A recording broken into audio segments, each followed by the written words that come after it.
Triangle law of vector addition, parallelogram law of vector addition हम लोगों ने पिछले वीडियो में समझा था कि क्या होता है। Triangle law of vector addition में भी हम लोग रिजल्ट हम लोगों को बिल्कुल वैसे ही मिलेगा और एंगल जो डायरेक्शन होगा एंगल वो भी बिल्कुल वैसे ही मिलने वाला जैसे उस फॉर्म में मिला था। बस ये जानना है कि triangle law of vector addition में कहा क्या क्या है। देखो, triangle law of vector addition में बोला जाता है कि अगर दो वेक्टर किसी ट्रायंगल के दो एडजेसेंट साइड से रिप्रेजेंट किया जा रहा है, अगर दो वेक्टर किसी ट्रायंगल के दो साइड से रिप्रेजेंट हो रहा है इन द सेम ऑर्डर, मतलब दोनों या तो क्लॉकवाइज या तो फिर एंटी क्लॉकवाइज। पहले देख लेते हैं क्या कहना चाह रहा है। मान लेते हैं ट्रायंगल है, ठीक। एक वेक्टर ऐसे रिप्रेजेंट हो रहा है P और दूसरा वेक्टर ऐसे रिप्रेजेंट हो रहा है Q। दोनों का ऑर्डर क्या हो गया? सेम हो गया। दोनों क्या हो गया? एंटी क्लॉकवाइज हो गया। तो ट्रायंगल लॉ बोलता है कि जो रिजल्टेंट होगा इन दोनों का वो थर्ड साइड से रिप्रेजेंट होगा और इन ऑपोजिट ऑर्डर, ये रिजल्टेंट होगा।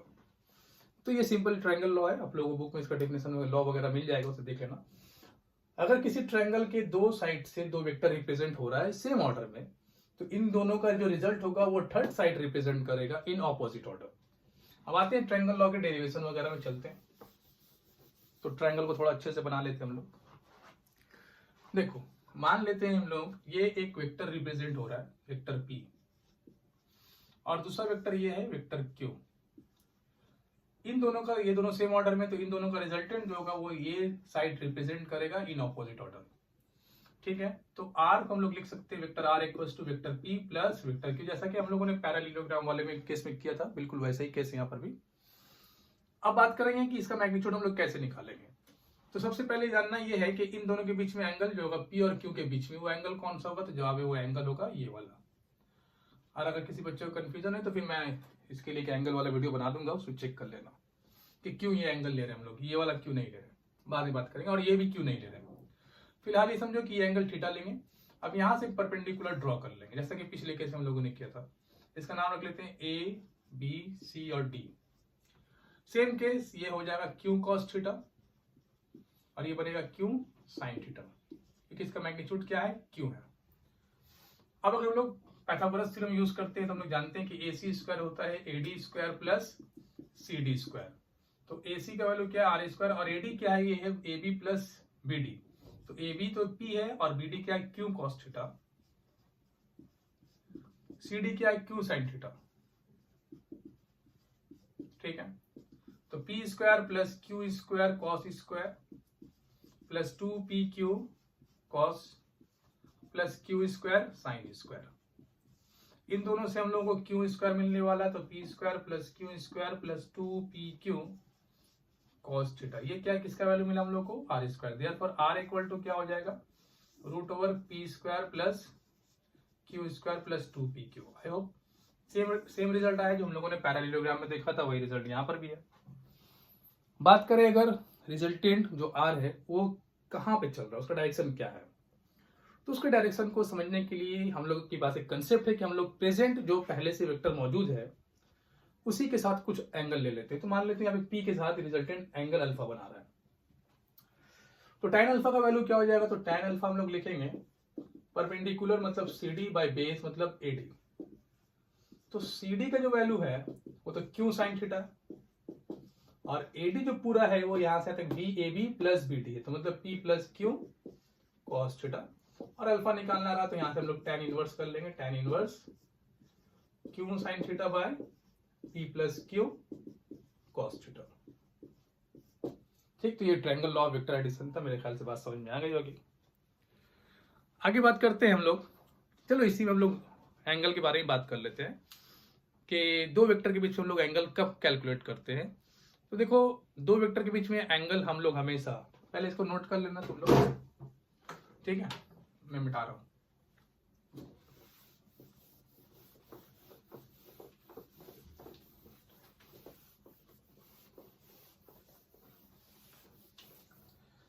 तो समझते हैं कि एंगल बिटवीन टू वेक्टर,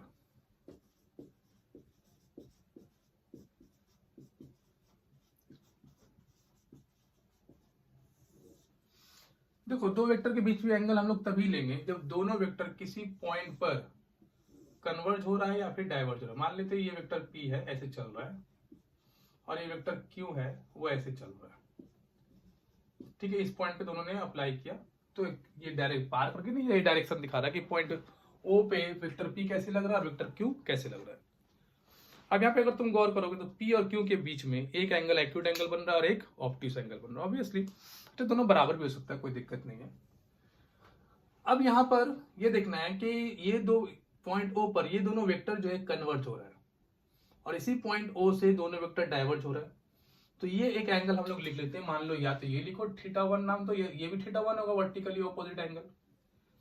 लेकिन अगर मैं इस एंगल को देखता हूं तो θ2, ये एंगल बन रहा है एक कन्वर्जिंग वेक्टर पॉइंट ओ पे कन्वर्ज हो रहा है क्यू और पॉइंट ओ से पी डाइवर्ज हो रहा है। तो θ2 जो एंगल बन रहा है वो उन दो वेक्टर के बीच में बन रहा है जिसमें से एक वेक्टर कन्वर्ज हो रहा है और दूसरा वेक्टर डाइवर्ज हो रहा है। तो हम लोग कौन सा एंगल लेंगे, तो सिंपल याद रखना कि हमेशा हम लोग वही एंगल यूज करेंगे जो एंगल दो कन्वर्जिंग वेक्टर के बीच में बनता होगा या फिर जो एंगल दो डाइवर्जिंग वेक्टर के बीच में बनता होगा। मतलब हम लोग यहां पर यूज करेंगे θ1 को। तो angle between two vector, angle between vector P and vector Q is θ1। समझ गए। अगला टॉपिक हम लोग ले लेते हैं इसी में, सबट्रैक्शन ऑफ वेक्टर के बारे में।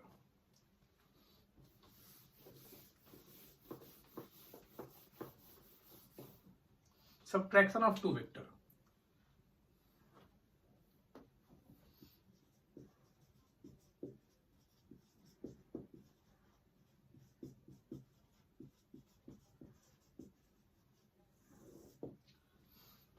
दो वेक्टर को सबट्रैक्ट करना है। देखो एक्चुअल में क्या होता है ना, सबट्रैक्शन का जो कंसेप्ट है वो एडिशन ही है। जैसे कि अगर हम लोग 5 और 2 को सबट्रैक्ट करना चाहते हैं तो 5 - 2, तो क्या मैं इसे ऐसे भी तो लिख सकता हूं कि 5 + -2।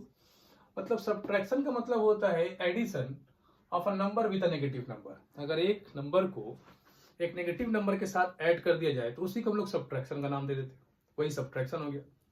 सेम कंसेप्ट हम लोग पैरेलल या सबट्रैक्शन ऑफ वेक्टर्स के लिए भी यूज करेंगे। सबट्रैक्शन ऑफ वेक्टर्स का मतलब होगा addition of a vector with a negative vector. और नेगेटिव वेक्टर के बारे में मैंने बताया था कि एक्चुअल में नेगेटिव वेक्टर कौन होता है, जिसका डायरेक्शन अपने एक्चुअल वेक्टर के ऑपोजिट हो जाए। मतलब एक वेक्टर राइट की तरफ चल रहा है 5 मीटर/सेकंड से, तो उसका मैग्नीट्यूड को चेंज किए बिना उसे लेफ्ट की तरफ भेज दो, -5 मीटर/सेकंड हो गया, मतलब वो नेगेटिव वेक्टर हो गया। तो वेक्टर को नेगेटिव बनाने के लिए हम लोगों को सिंपली क्या करना पड़ता है, डायरेक्शन को चेंज करना पड़ता है। मतलब डायरेक्शन ही एक वेक्टर को नेगेटिव वेक्टर बना देता है।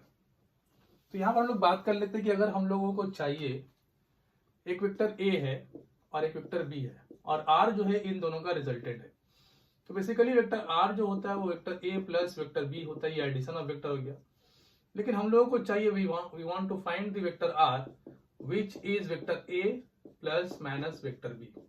ये सबट्रैक्शन ऑफ वेक्टर, ये तो एडिशन ऑफ वेक्टर में आ गया, लेकिन ये किस में आ गया, सबट्रैक्शन ऑफ वेक्टर में। क्योंकि according to definition subtraction of vector का मतलब क्या होता है, addition of a vector with a negative vector. तो इसके लिए हम लोग पहले इसे ट्रायंगल या पैरेललोग्राम में दिखा लेते हैं दो वेक्टर को, ए और बी को। या वेक्टर का नाम हम लोग पी और क्यू यूज करें तो वही यूज करते हैं। तो मान लेते हैं एक वेक्टर पी ऐसे डिनोट किया जा रहा है और एक वेक्टर क्यू ऐसे चल रहा है। तो ऑब्वियसली इन दोनों का जो रिजल्टेंट होगा वो यहां से आएगा, वेक्टर आर, और ये क्या हो जाएगा, vector P plus vector Q. अब मुझे चाहिए vector P minus vector Q, ये मुझे चाहिए।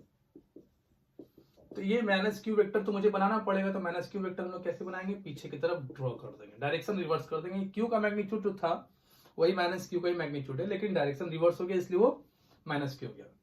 अब इसे अगर R1 का नाम देते तो इन दोनों का जो रिजल्टेंट होगा वो R2 होगा, और R2 वेक्टर क्या होगा, vector P plus minus vector Q, इन दोनों का सम हो जाएगा। मतलब addition of a vector with a negative vector. अब हम लोग को निकालना है कि जो वेक्टर R है उसका मैग्नीट्यूड R2, उसका मैग्नीट्यूड क्या होगा, कैसे निकालेंगे। तो देखो एडिशन ऑफ वेक्टर का कंसेप्ट हम लोग जान चुके हैं कि जब दो वेक्टर को ऐड करते हैं तो उसका रिजल्टेंट हम लोग पैरेललोग्राम लॉ या फिर ट्रायंगल लॉ से निकाल सकते हैं। उसे यहाँ पे अप्लाई कर देते हैं। बस हम लोग को जानना है कि वेक्टर P और वेक्टर माइनस Q के बीच में एंगल कितना डिग्री है।